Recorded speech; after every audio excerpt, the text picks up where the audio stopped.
Hello guys, welcome back to my channel. It's me Telugu పిల్ల. ఎప్పుడు Sunday స్పెషల్సే చూపిస్తూ ఉంటాను కదా. ఈ రోజు సాటర్డే స్పెషల్ ఏం చేసానో చూసే. నార్మల్గా సాటర్డే రోజు చాలా మంది పప్పు లేదంటే పప్పుచారు చేసుకుంటా ఉంటారు కదా. ఈ రోజు మా ఇంట్లోనైతే పప్పుచారు అయితే చేస్తున్నాను. నేనైతే ఎన్నిసార్లు పప్పుచారు చేసినా కూడా ఒక్కొక్కసారి ఒక్కొక్క టేస్ట్ అయితే వస్తుంది. మా సిస్టర్ అయితే ఎప్పుడు చేసినా కూడా ఒకే టేస్ట్ వస్తుంది. చాలా బాగా చేస్తారు. అందుకని ఈ రోజు అయితే మా సిస్టర్ని అయితే అడిగాను ఎలా చేస్తుందో.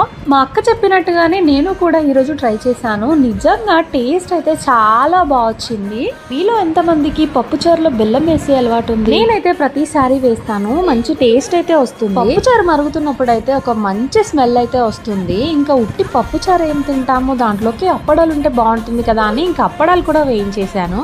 ఫస్ట్ టైం మా హస్బెండ్ అయితే నేను అడగక ముందుకే చెప్పేశారు చాలా బాగుందని. Please do like, share, subscribe to It's Me Telugu Pilla.